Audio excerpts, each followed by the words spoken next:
Hello dear students, I am Sneha and welcome back to my channel. जैसे कि आप जानते हो हमने स्टार्ट किए हुए हैं बीए बीएससी फिफ्थ सेम के maths groups and rings and second is real analysis. Real analysis के इस लेक्चर के अंदर आज हम कवर करेंगे हमारी एक्सरसाइज 5.1 कंप्लीट एक्सरसाइज आज हम करने वाले हैं और पीडीएफ का लिंक आपको डिस्क्रिप्शन बॉक्स में मिल जाएगा, आप वहाँ से भी चेक कर सकते हो।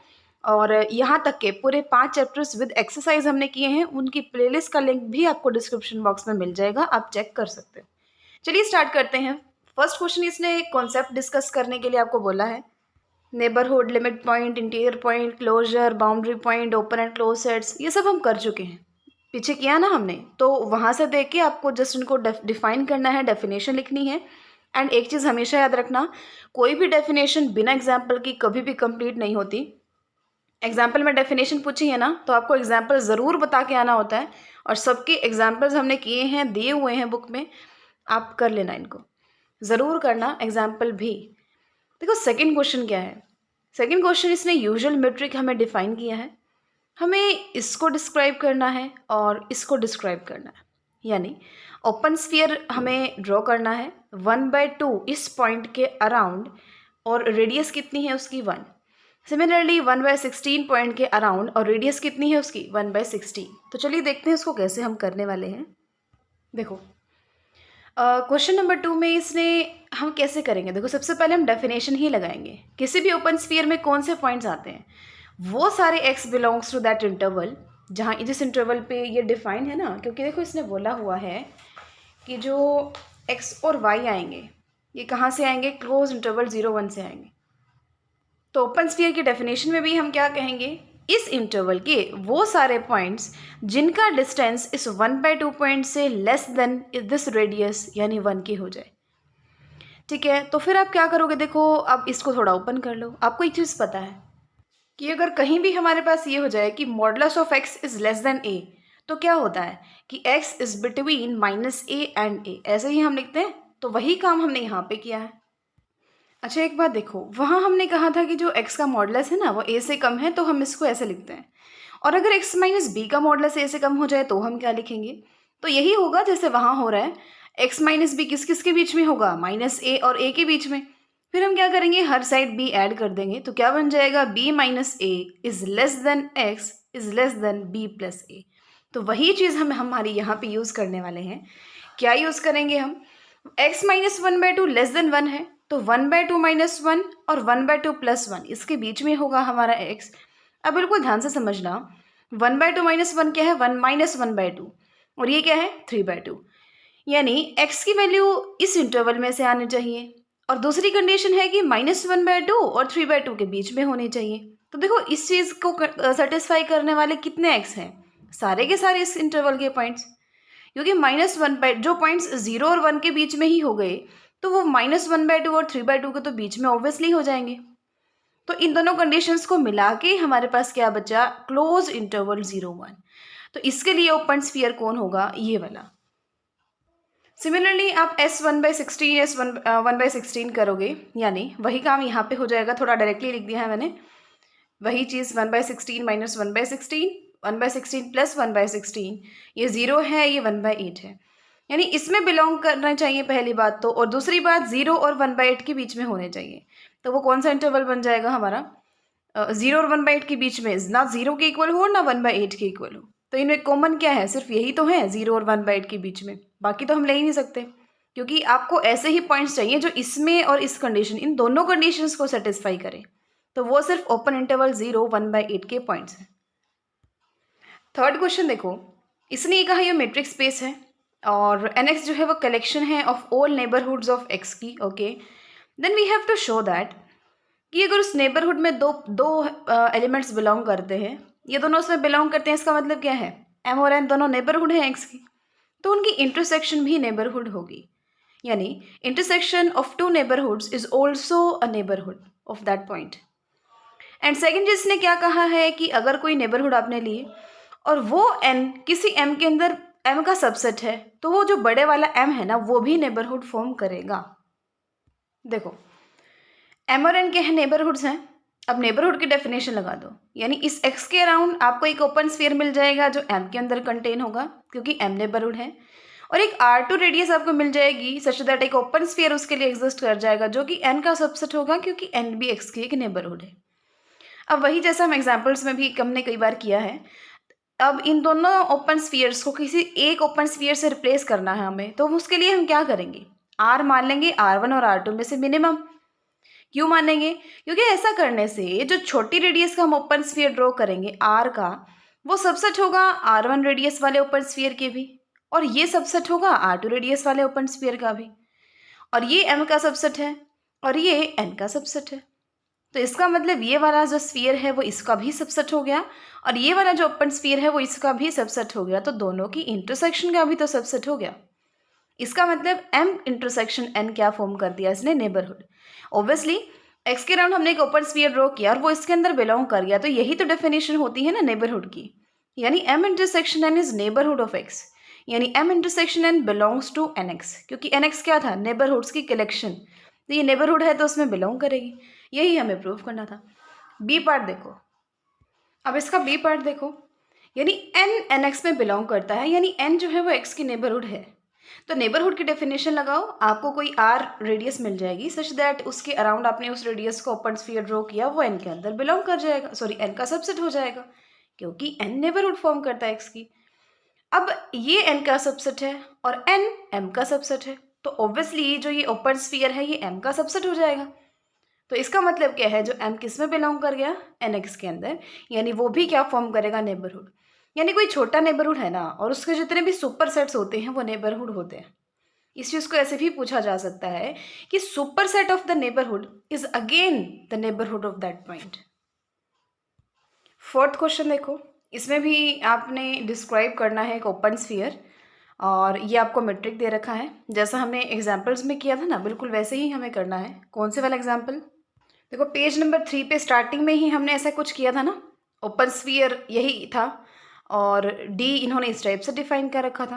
अब थोड़ा डिफरेंट वे से डिफाइन है, बाकी करना आपको वैसे ही है जैसे हमने इसके अंदर किया था।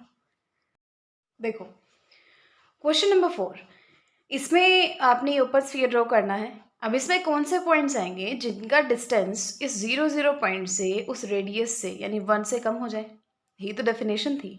अब इसकी डेफिनेशन लगा दो। इन्होंने किस टाइप से डिफाइन कर रखा है डी को, कि maximum of this point minus this point उसका modulus, comma this point minus this point उसका मॉडुलस।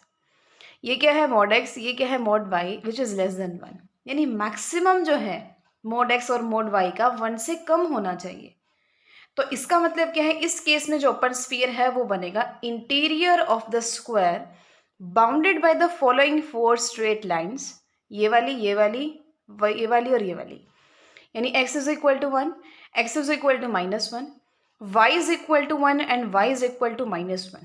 इन चारों की हेल्प से जो स्क्वायर बना उसके अंदर के सारे पॉइंट्स इस ओपन स्फीयर के अंदर आएंगे। ये वाले लाइंस नहीं आएंगी, इसके सिर्फ अंदर वाली बात हो रही है। अगर क्लोज स्फीयर होता तो यहाँ इक्वल भी आ जाता, क्योंकि यहाँ इक्वल आता तो यहाँ इक्वल आता, यहाँ भी इक्वल आ जाता, तो हम इनको भी इंक्लूड करते। लेकिन ओपन स्फीयर है तो ये बाउंड्रीज इंक्लूड नहीं होंगी, तभी मैंने लिखा है this is interior of the square, square के अंदर वाला पार्ट। फिफ्थ क्वेश्चन देखो, फिफ्थ क्वेश्चन में ये मेट्रिक स्पेस है। Okay, prove that the set A is neighborhood of a point P belongs to X if and only if। कोई भी point किसी भी सेट की नेबरहुड होगा इफ एंड ओनली इफ हमें कोई ओपन स्फीयर मिल जाए सच दैट वो पॉइंट उस ओपन स्फीयर के अंदर हो और वो ओपन स्फीयर उस सेट में बिलोंग करे। देखो नेबरहुड की डेफिनेशन तो क्या कहती है कि उसी पॉइंट के अराउंड हमें ओपन स्फीयर मिल जाए और वो ए के अंदर कंटेन हो जाए। लेकिन ये कह रहा है कि चलो ऐसा नहीं है तो कोई दूसरी कंडीशन भी है कि अगर उस पॉइंट के अराउंड ना मिले तो हमें कोई और ओपन स्फीयर मिल जाए एस आर एक्स पॉइंट के अराउंड कि पी उसमें बिलोंग करे और फिर वो ए का सबसेट हो जाए। If and only if condition है, यानी पहले आपको मान के चलना है कि वो उसके नेबरहुड है और आपने फिर ये चीज़ प्रूव करनी है और फिर ये चीज़ आपने लेके चलनी है और उसको नेबरहुड प्रूव करना है। फिफ्थ क्वेश्चन में देखो फर्स्ट वाला पार्ट देखो, फर्स्ट पार्ट हमारा क्या है, हमने मान लिया कि वो नेबरहुड है उस पॉइंट पी की। अगर वो उस पॉइंट पी की नेबरहुड है तो हमें कोई रेडियस मिल जाएगी सच दैट उस पी के अराउंड ही हमें ओपन स्फीयर मिल जाएगा। पी इसमें बिलोंग करेगा और वो ए का सबसेट होगा। हमने कुछ नहीं किया, सिर्फ नेबरहुड की डेफिनेशन लगाई है। कोई भी पॉइंट पी उसकी नेबरहुड है हमारा ए सेट, तो उसके अराउंड हमें एक ओपन स्फीयर मिल जाएगा, वो ए का सबसेट होगा। तो इसलिए तो ये कहा था हमें कोई ओपन स्फीयर मिल जाए, तो वो ओपन स्फीयर हमने इसी के अराउंड मिल गया। यानी कोई एक मिलना चाहिए था, हमें ये वाला मिल गया। तो यानी कि हमें एक ओपन स्फीयर मिल गया ये वाला, जो ए को कंटेन करता है और जो खुद ए के अंदर कंटेन है। तो अगर वो नेबरहुड है तो ये कंडीशन ऑब्वियसली सेटिस्फाई हो जाएगी, क्योंकि उस केस में हम उस पॉइंट को पी ही मान लेंगे। अब जो सेकंड केस है, यानी ये मान के चलना है ये वाली चीज़ और प्रूव करना है कि जो ए है वो पी की नेबरहुड बनेगी। ये चीज़ हमने की हुई है पहले। देखो पेज नंबर 5 पे हमने की था, ये वाली थ्योरम की थी। ये यहाँ तक ये आप करोगे, यानी पहले इस चीज़ को मान के और फिर नेबरहुड आपने प्रूव करना है। तो एक पार्ट ये है, उसमें इफ एंड ओनली पूछा था, इसलिए हमने दूसरा पार्ट प्रूव कर दिया है। और एक पार्ट है हमारा ये वाली थ्योरम, तो इसको कर लेना आप। मैंने आपको बहुत अच्छे से कराया भी था, वीडियोस में आप देख सकते हो, प्लेलिस्ट मैंने लिंक डिस्क्रिप्शन बॉक्स में डाला हुआ है, मैंने आपको बताया भी है। ठीक है, अच्छे से समझ आ जाएगा आपको। चलिए 6th क्वेश्चन, किसी भी मेट्रिक स्पेस के अंदर complement of a finite set is open. कोई भी फाइनाइट सेट आपने लिया, उसका कॉम्प्लीमेंट हमेशा ओपन होगा। फाइनाइट सेट मतलब उसमें फाइनाइट नंबर ऑफ एलिमेंट्स हो। तो सबसे पहले हम स्टार्ट करेंगे सिंगलटन सेट से, यानी अगर उसमें एक ही एलिमेंट है तो हम प्रूव करेंगे कि वो ओपन होगा, और फिर हम फाइनाइट पे चलेंगे। देखो, firstly we shall prove that complement of every singleton set in a metric space is open. यानी जो सिंगलटन सेट है उसका कॉम्प्लीमेंट हमेशा ओपन होता है। ये मैंने आपको पेज नंबर 5.9 पे एग्जाम्पल नंबर 9 में कराया था, वही आपको एज इट इज़ यहाँ पे करना है। ये किया था ना हमने, और फिर यहाँ तक। अब आप मैंने आपको बताया था सिंगलटन सेट से फिर हम चलेंगे फाइनाइट सेट पे, यानी x1 x2 xn इन पॉइंट्स को कंटेन करने वाला हमने ए सेट मान लिया, ये फाइनाइट सबसेट है। अब हमें क्या प्रूव करना है कि ये जो फाइनाइट सबसेट है इसका कॉम्प्लीमेंट ओपन होगा। अब देखो सिंपल सी बात है, ए सेट है, इसमें n एलिमेंट्स हैं, तो आप इनको सिंगलटन x1 सिंगलटन x2 इन सब का यूनियन लिख सकते हो, क्योंकि इन सब का यूनियन करने पे क्या आएगा, यही सेट एज इट इज आ जाएगा। तो ए को आप इन सब की यूनियन लिख सकते हो। आपने प्रूव क्या करना है कि ए की कॉम्प्लीमेंट ओपन है, तो ए का कॉम्प्लीमेंट निकाल लो पहले। तो डी मॉर्गन्स लॉ क्या कहता है, इस पूरे पे आपने कॉम्प्लीमेंट लगाना है, तो वो कॉम्प्लीमेंट हर किसी पे अलग अलग लग जाएगा, लेकिन यूनियन किस में कन्वर्ट हो जाएगा, इंटरसेक्शन में। डी मॉर्गन्स लॉ हमें ये कहता है। अब देखो ये हमने अभी किया था कि जो सिंगलटन सेट है उसका कॉम्प्लीमेंट क्या होगा, ओपन होगा। यानी ओपन सेट्स की फाइनाइट इंटरसेक्शन हमेशा क्या होती है, ओपन होती है।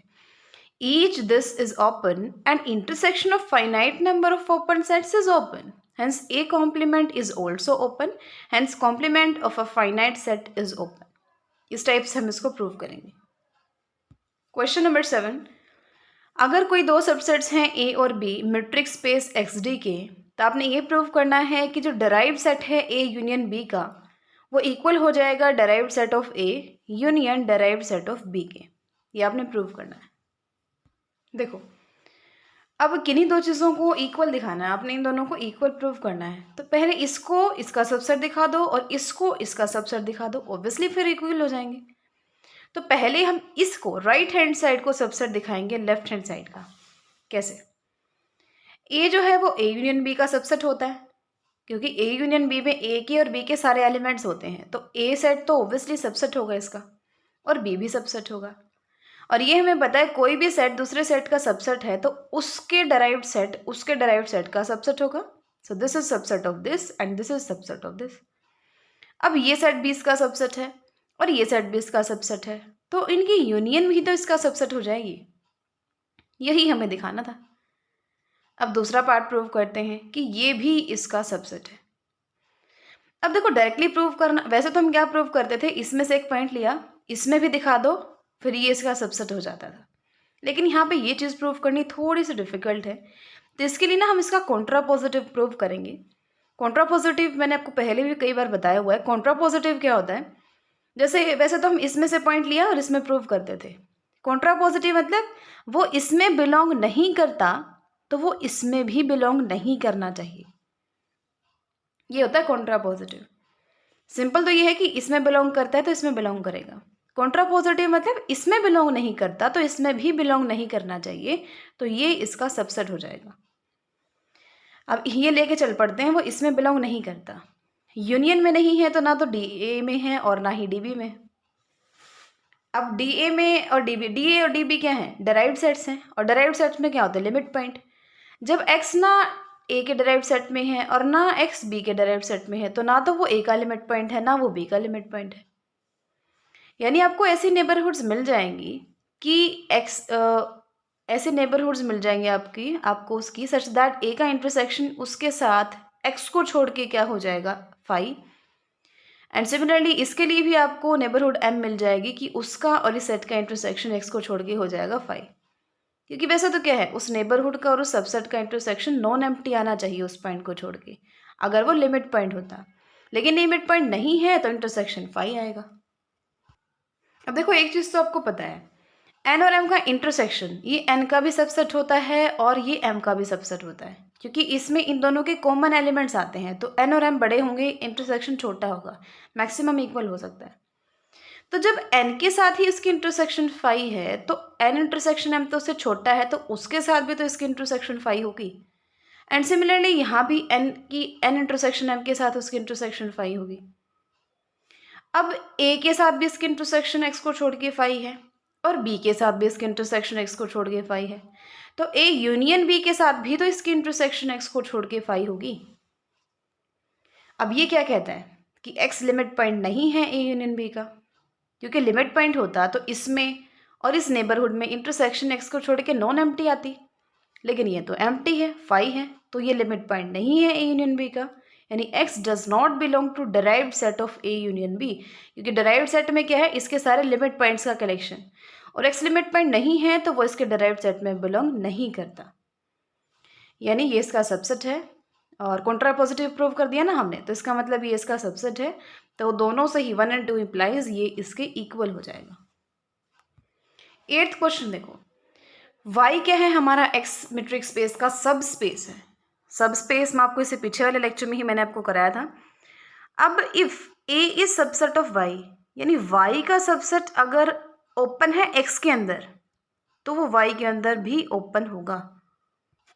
देखो जैसे ये x बड़ा सेट है, y उसका सबसेट है और a y का सबसेट है। ये कह रहा है कि जो x है ना, जो a है ना वो x के अंदर ओपन है, तो ऑब्वियसली a y के अंदर भी ओपन होगा। ऑब्वियस सी बात है, देखो वैसे सोच के बताओ, ए जब वाई एक्स के अंदर ही ओपन हो गया और वाई के जितने भी एलिमेंट्स हैं वो एक्स के एलिमेंट्स तो हैं ही ना, तो ऑब्वियसली ए वाई के अंदर भी ओपन होगा। और वही चीज़ कह रहा है क्लोज्ड के लिए, यानी ए अगर एक्स के अंदर क्लोज्ड है तो वो वाई के अंदर भी क्लोज्ड होगा। इस चीज़ को हम प्रूव कैसे करेंगे, चलो ये देखो क्वेश्चन नंबर 8, ए जो है वो वाई का सबसेट है, तो आप ए को ए इंटरसेक्शन वाई लिख सकते हो, क्योंकि वाई में और ए में इंटरसेक्शन करोगे तो ए ही आएगा। अगर ए ओपन है या फिर क्लोज्ड है, देखो ओपन के लिए हम काम कर रहे हैं, ओपन के ब्रैकेट में क्लोज लिखते जाओ, यानी जो ओपन के लिए हम काम करेंगे वही क्लोज्ड के लिए हो जाएगा। अलग अलग से करना चाहते हो अलग अलग से कर लेना, वैसे क्यों अपना काम बढ़ा रहे हो ना। अगर ए ओपन है ये हमने मानना है, प्रूव क्या करना है कि वो वाई के अंदर भी ओपन है। अब एक बात बताओ, अगर वो एक्स के अंदर ओपन है तो A is intersection of Y with the set open in X namely A. ये तो हमने वहाँ पे पीछे प्रूव किया था ना, यहाँ पे इस थ्योरम में हमने प्रूव किया था ना। ये चीज़ क्या कहती थी वो, कि x कोई सेट है y कोई सेट है, तो जो y का सबसेट b है ना वो ओपन कब होगा, इफ़ एंड ओनली इफ हमें इस x का भी कोई ओपन सबसेट g मिल जाए, सच दैट किस टाइप से, कि उस g में और उस y में इंटरसेक्शन सिर्फ b ही हो। तो वही काम हमने बिल्कुल यहाँ पे करना है, बिल्कुल ध्यान से समझ गए हो ना आप। इसका कोई भी जो सबसेट है वो ओपन होगा, कब होगा, अगर हमें उसके अंदर कोई ओपन सेट मिल जाए कि बी उसकी वाई की और जी की इंटरसेक्शन के इक्वल। तो यहाँ इस केस में क्या है, वाई का जो सबसेट है कौन, ए, और एक्स का भी सबसेट वो ए ही है, उसी की हम बात कर रहे हैं ना। हम ये लेके चल रहे हैं कि जो वो ए है ना वो एक्स के अंदर ओपन है, और हमें ये प्रूव करना है ए वाई के अंदर ओपन होगा, तो बिल्कुल वही वाली चीज़ लगाओ। ए वाई के अंदर ओपन कब होगा? अगर आपको एक्स के अंदर भी कोई ओपन सबसेट मिल जाए। किस टाइप से? कि जो ये वाला ए है, this A is equal to इसकी और इसकी इंटरसेक्शन, ए इंटरसेक्शन वाई। वही चीज़ यहाँ पे थी कि ये वाला इसके और इसके इंटरसेक्शन की इक्वल हो, तो यहाँ अगर A is equal to A intersection Y हो जाता है तो ए वाई के अंदर ओपन हो जाएगा ऑब्वियसली। और ये चीज़ तो हमने स्टार्टिंग में ही लिख दी थी, A is equal to A intersection Y, क्योंकि इसमें और इसमें इंटरसेक्शन होगा ही तो ए ना, तो इसका मतलब ये वाई के अंदर भी क्या हो गया? ओपन हो गया। इसका रीज़न मैंने लिखा हुआ है, वो पूरी थ्योरम एज इट इज़ लिख दी है, और ए का वहाँ पे मैंने यूज़ किया है। ठीक है, सबसेट मैंने ए बना दिया, वहाँ पे इन्होंने बी बनाया हुआ था और यहाँ पे इन्होंने जी ले रखा था, उससे तो कुछ खास फर्क नहीं पड़ता। ये वो वाली थ्योरम लिखी हुई है मैंने कि इस चीज़ का रीज़न ये है। 9th क्वेश्चन देखो, देखो एक्स डी का मेट्रिक स्पेस है और एस आर एक्स क्या है? Open sphere. किस टाइप से? कि एक्स नॉट जो है एक्स का पॉइंट है और आर 0 से बड़ा है। ऑब्वियसली ये मेट्रिक स्पेस लिया, एक ओपन स्फीयर लिया और एक एक्स का पॉइंट उठा लिया। अब ये क्या पूछना चाहता है? Then for any point P does not belong to S R X naught, यानी एक्स नॉट के अंदर, सॉरी एक्स नॉट के अबाउट आर रेडियस का आपने एक ओपन स्फीयर ड्रॉ कर दिया और पी उसमें बिलोंग नहीं करता, तो पी का और एस आर एक्स का डिस्टेंस, यानी पी का और इसके हर पॉइंट का distance greater than equal to होगा एक्स नॉट के पी से डिस्टेंस के, उसमें से आर माइनस करके, यानी इस चीज़ से हमेशा ग्रेटर देन इक्वल होगा। देखो क्वेश्चन नंबर 9 में क्या कहा? मान के चलते हैं एक्स इसका कोई पॉइंट है। अगर एक्स इसका कोई पॉइंट है, ध्यान से समझना, ट्रायंगल इनइक्वालिटी लगा दो कि जो एक्स नॉट का पी से डिस्टेंस होगा वो लेस देन इक्वल होगा एक्स नॉट एक्स के डिस्टेंस से प्लस एक्स के पी से डिस्टेंस से। ठीक है, अब आपने जो क्वेश्चन इसने पूछा है ना, तो वहाँ पे उसके हिसाब से ना आपको डी एक्स पी एक साइड रखना पड़ेगा और बाकी एक साइड, तो डी एक्स पी को उधर ही रहने दो, इसको इधर माइनस में ले आओ, तो D X P greater than equal हो जाएगा किससे? D X naught P minus D X not x के। अब जो डिस्टेंस है एक्स नॉट का एक्स से वो लेस देन आर है। क्यों? क्योंकि एक्स इसमें बिलोंग करता है और कोई भी पॉइंट इसमें बिलोंग कब करता है? अगर उसका डिस्टेंस उससे लेस देन आर हो जाए। अब एक्स नॉट एक्स छोटा है आर से, तो ध्यान से समझना, इसमें से आप ये वाली चीज़ माइनस कर रहे हो तो ये छोटी आ रही है, तो इसमें से कुछ बड़ी चीज़ माइनस करोगे तो छोटी वैल्यू आएगी, तो वो तो ऑब्वियसली छोटी रहेगी ही रहेगी।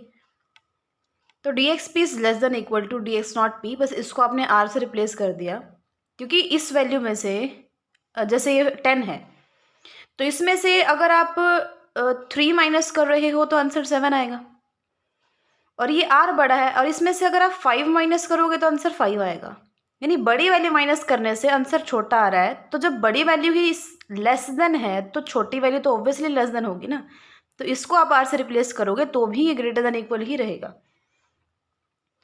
अब इसने क्या कहा? देखो ध्यान से समझना, एक्स मैंने कोई आर्बिट्रेरी पॉइंट उठाया था, इसका आर्बिट्रेरी पॉइंट उठाया था, और इसके हिसाब से क्या हुआ कि P से उस x का डिस्टेंस हमेशा ही ग्रेटर देन रहेगा इस चीज़ के।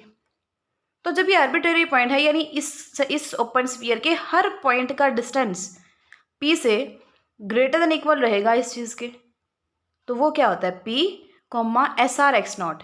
क्यों एस आर एक्स नॉट हमने क्यों लिखा? क्योंकि एस आर एक्स नॉट के हर पॉइंट का डिस्टेंस ग्रेटर देन इक्वल रहेगा इससे। तो यानी अब ये चीज़ आपको समझ आए ना क्यों नहीं लिखी? क्योंकि एक्स आर्बिट्रेरी पॉइंट था। जब आर्बिट्रेरी पॉइंट के लिए ये कंडीशन आ गई, इसका मतलब इसके हर पॉइंट के लिए ये कंडीशन है, तो हमने एक्स को रिप्लेस कर दिया एस आर एक्स नॉट से, क्योंकि एस आर एक्स नॉट के हर पॉइंट के लिए ये वाली कंडीशन ट्रू होगी। Hence proved. देखो ये दो मैट्रिसेस हैं, किस टाइप से? कि D star X Y is equal to minimum of 1 and D X Y. D और डी स्टार को ना अपने इक्विवेलेंट मैट्रिसेस दिखाना है। देखो ये एग्जाम्पल था कल, इसमें भी आपने डी और डी स्टार को इक्विवेलेंट दिखाना था।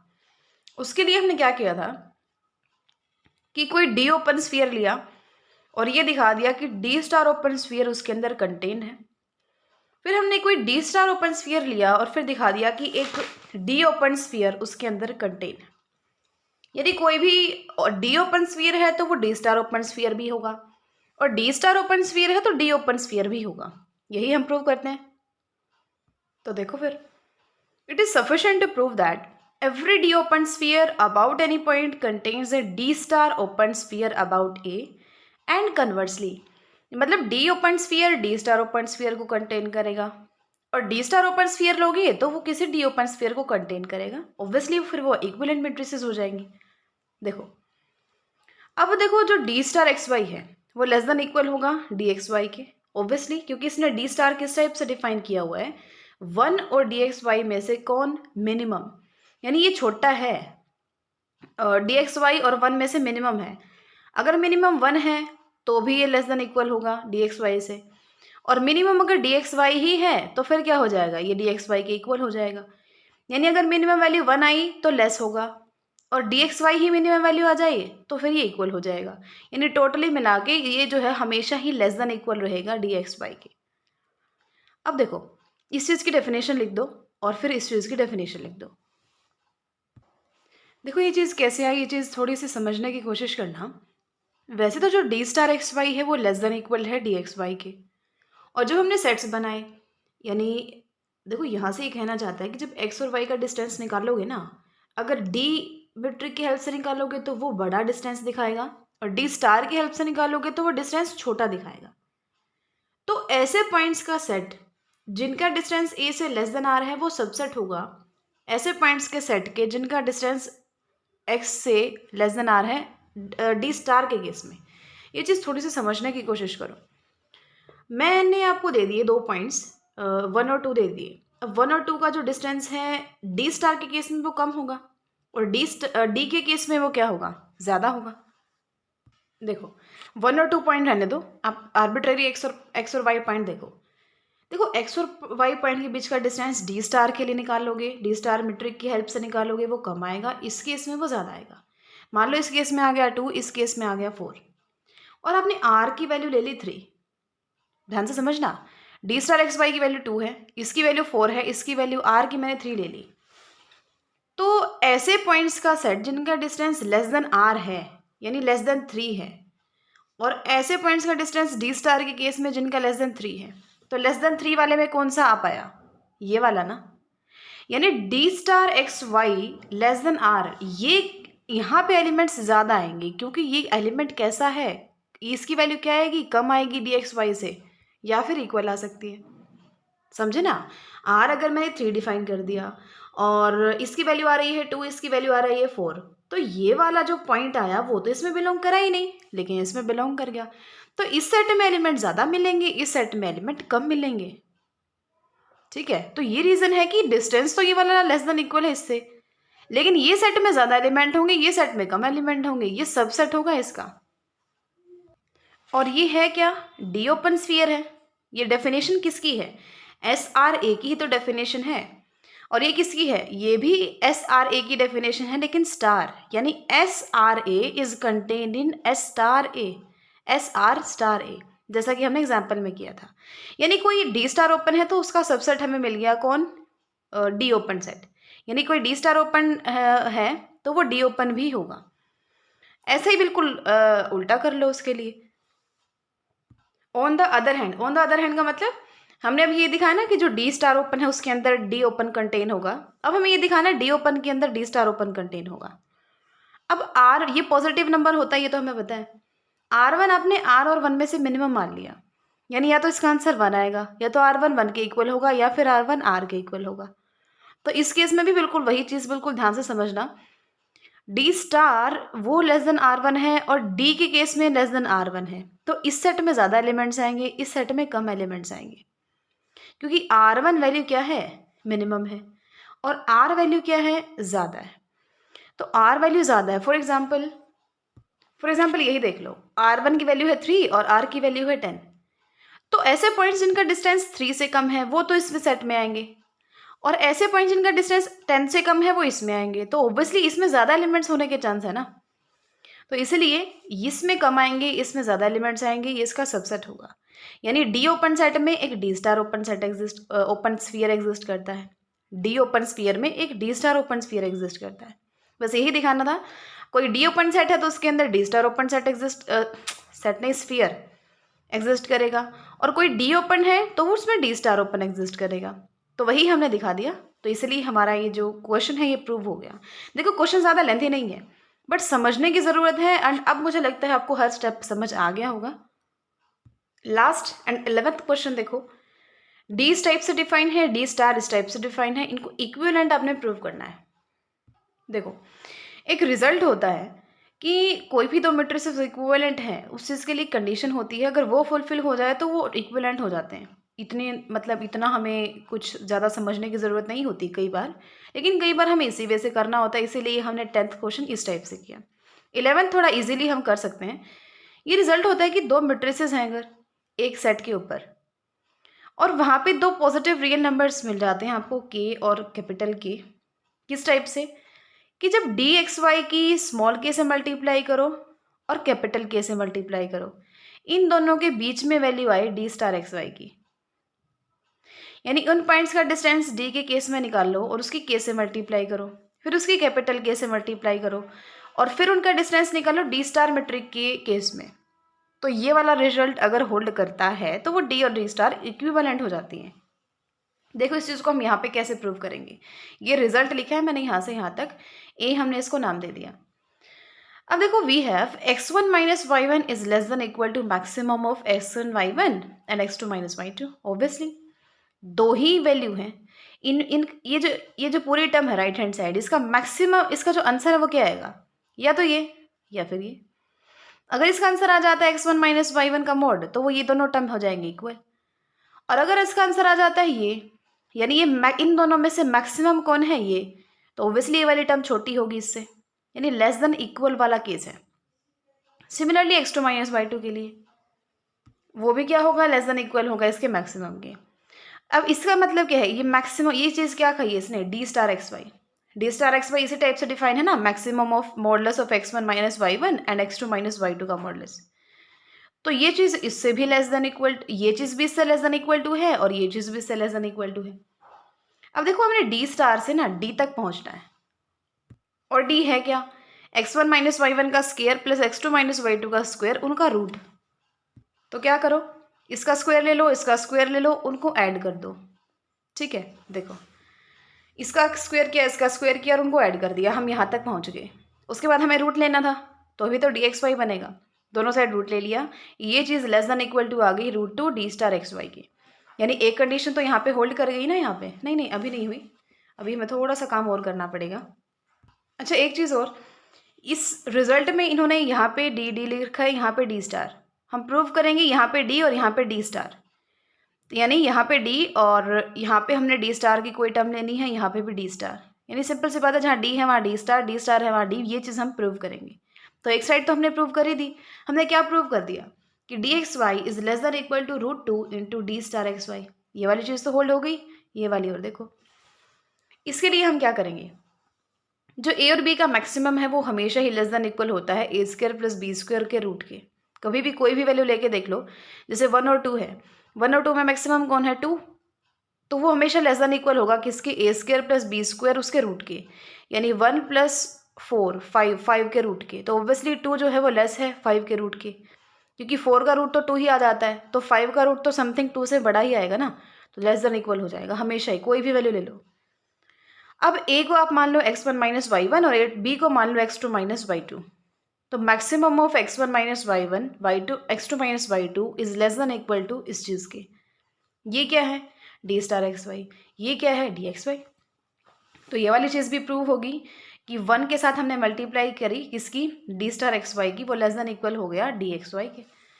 तो दोनों ही चीज़ें, तीनों ही जो चीज़ें हैं वो हमने प्रूव कर दी। तो डी और डी स्टार कैसी हैं, इक्विवेलेंट मैट्रिसेस। तो यही है हमारी एक्सरसाइज 5.1। इसके साथ हमारा चैप्टर 5 होता है कंप्लीट, और नेक्स्ट लेक्चर से फिर हम आगे स्टार्ट करेंगे। So keep learning and thanks for watching.